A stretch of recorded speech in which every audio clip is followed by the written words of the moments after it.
Estamos de volta com Semana Esportes aqui pela TV Semana. Sempre lembrando, hein? Nunca é demais lembrar.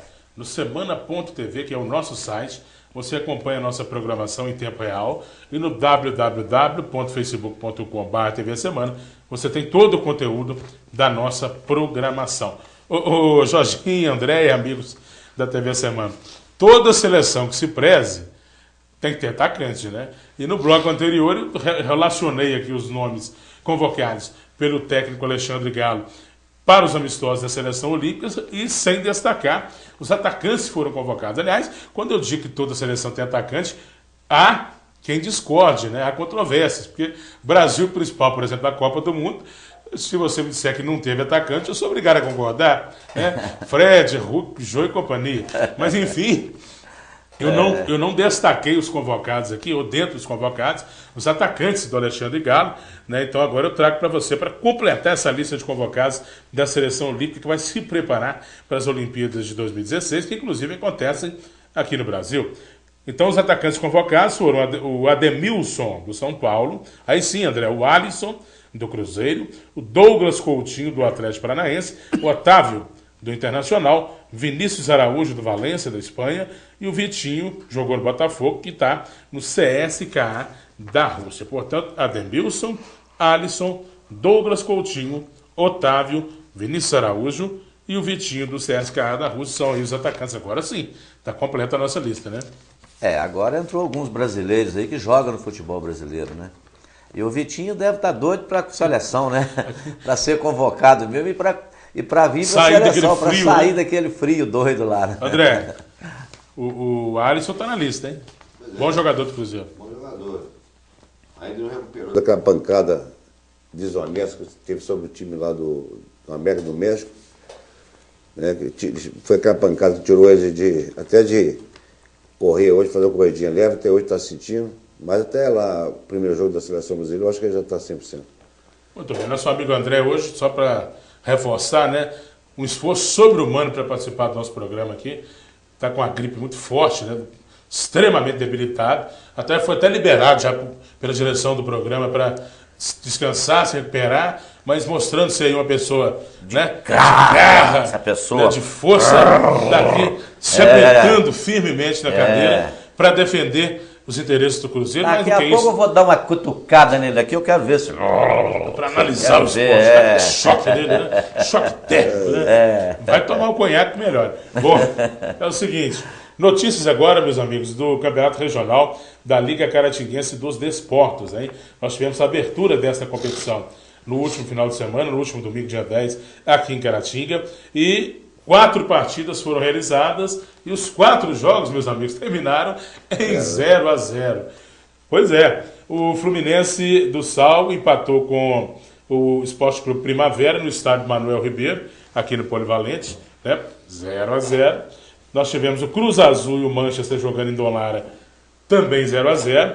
E o Juca Antônio enfrentou o seu Juca Antônio, André, enfrentou o Esplanada, né, lá no Código Juca Antônio, o placar também ficou 0-0. E temos, Rafael, as fotos que foram cedidas aí pelo meu amigo Rogério Silva, né, do seu Facebook, né, as fotos da partida Santa Cruz e 1º de Maio. Essa foi realizada aqui no estádio Dr. Mani, que também terminou 0-0. Algumas fotos aí dessa partida, desse confronto no Dr. Mani, estádio vazio, né?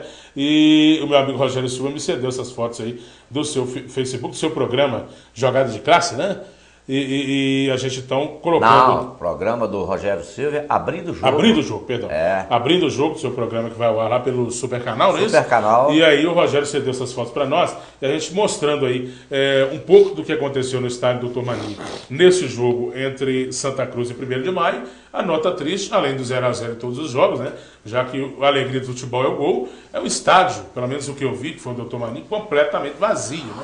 Tá certo, o campeonato está começando agora, mas enfim, vamos incentivar e vamos dar aquele apoio especial para o Campeonato Regional da Liga Caratinguense dos Desportos, para que a coisa ande, né? Para que o campeonato caminhe. Jorge. Eu quero destacar aqui, né, nesse início de campeonato, o 1º de Maio, né, comandado pelo meu amigo Dedéu, rapaz. Dedéu, que é um dos grandes goleiros do futebol caratinguense, né?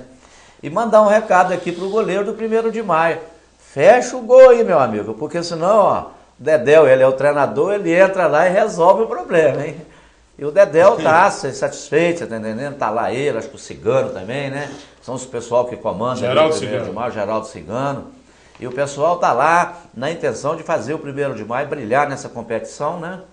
E o empate na primeira rodada, né, Léo? É lógico que a gente quer o futebol, né, com gols, porque a alegria do futebol é o gol, mas é aquela tensão, né, que tem os jogadores da estreia, aquela ansiedade de diretores, de jogadores para a estreia, às vezes faz com que as equipes não produzam um futebol. Cada um joga mais respeitando o adversário, um respeita de lá, outro respeita de cá, acaba ficando, né, no 0-0 como ficou essa rodada, mas outras rodadas virão e nós vamos poder aqui destacar aqui bons jogos com gols.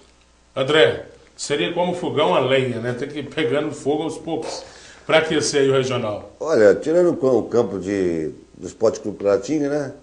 Que é um campo mais amplo, um campo que dá uma condição melhor de jogo. Os demais, os outros campos, não que sejam campos ruins, mas são campos menores. E com isso aumenta até a própria dificuldade de criar assim, um espaço para resolver em gol, né, Jorge? Quando tem um jogo muito mutuado, muito marcado, as equipes ficam até sem opção de jogadores de meio com a frente. Não foi diferente lá no Jogo Antônio. Agora, segundo eu fiquei sabendo, o Jogo Antônio não pôde escalar alguns jogadores que tinha trago, porque parece que houve lá um mal entendido entre o Paulo Afonso mais a direção do Jogo Antônio, que era falando referente a escritas de jogadores até um determinado prazo, depois eu tinha adiado, e quando veio esses jogadores já para ser adiado, não pôde atuar nesse dia mais. Mas do resto, ele foi um bom jogo, um jogo bem movimentado, bem pegado, e a região estava cheia de gente lá. O pessoal gosta lá de futebol mesmo, né? Aí quando tem um jogo desse de regional, lá no Juca Antônio, né? Hein? No campo do Juca Antônio. No campo do Juca Antônio, onde se enfrentaram o Juca Antônio e o Esplanada. Aliás, em tese é um bom jogo, né? Bom jogo. É um jogo excelente. O Esplanada tem, né, a sua torcida que é fiel, que acompanha, né? O Juca Antônio, o pessoal do Córrego lá, né? Gostam de esporte, gostam especialmente de futebol, prestigia mesmo. O fato do campo do Estado Dr. Maninho, né, não ter tido um público, né, à altura do futebol, a verdade é que o campeonato também está começando agora, começando a ser divulgado agora, né? E era o Dia dos Pais também. Dia dos Pais também, muita gente quis ficar em casa, né? Então essa coisa toda pode ter contribuído, né, para que o público fosse pequeno do Dr. Maninho. Mas a expectativa é de que esse campeonato, a cada rodada que passa, ele melhore mais e que o público possa prestigiar. Muito bem, a gente tem no próximo final de semana a segunda rodada do Campeonato Regional e nós vamos continuar destacando, abrindo espaço, né, e, enfim, dando a cobertura necessária. A gente está até com um projeto aí para fazer uma cobertura mais ampla do Campeonato Regional, para dar o apoio que o futebol amador merece, né? Justamente. É o nosso dever, né? A nossa obrigação é acompanhar, divulgar, apoiar e cobrar também, né, Léo? Cobrar também. Mostrar também que nós estamos valorizando o que é nosso, porém participando efetivamente. Justamente. Muito bem. 2 minutos? Então dá tempo de colocar aqui, Jorginho e André. Você vai ver agora imagens recolhidas pela nossa equipe de reportagem dentro do escritório de contabilidade do nosso amigo Wallace Rodrigues, que ornamentou, o termo é esse mesmo, ornamentou a parede do seu escritório com imagens históricas de conquistas de ídolos atleticanos, conquistas e ídolos atleticanos. Você está vendo aí, ó, imagem daquela histórica defesa do Vitor, você está vendo aí a imagem do Reinaldo com aquela forma tradicional de comemorar os seus gols, tem o Luizinho, tem o Cerezo, quer dizer, o Wallace realmente está mostrando que é um atleticano ferrenho, né? Trabalha com o escritório totalmente aí condicionado, apropriado, com as cores e mais do que isso, com as imagens marcantes da história do Galo, né? Cumprimentar o Alisson, né, e dizer, o Alisson, isto é que é um exemplo, Alisson, de fidelidade atleticana no trabalho. Parabéns, garoto. É o Galo, né? O Galo é o galão da massa, né? Quem trabalha, né, num ambiente desse, né, tem que ser feliz, tem que produzir mesmo. Parabéns, garoto. Aliás, um abraço para ele que assiste sempre o nosso programa. Eu imagino, André, que muitos cruzeirenses especiais aí também, a gente se encontrar algum, vai fazer o registro também, tenha ornamentado, tenha se enfeitado, enfim, tenha caracterizado o seu escritório, o seu ambiente de trabalho, seja ele qual for, com algo relacionado ao Cruzeiro, né? Como é que é? Chama? Wallace. Wallace, parabéns pela iniciativa, né? Agora, se você fosse cruzeirense, aparece seu quarto. Não ia caber pra você tanto troféu lá e tanto conquista a gente tem, não, viu? Mas é que você é atleticano, parabéns pra você. Muito bem, por falar em Cruzeiro, o Cruzeiro será assunto no próximo bloco do Semana Esportes, que dá uma parada e volta já já.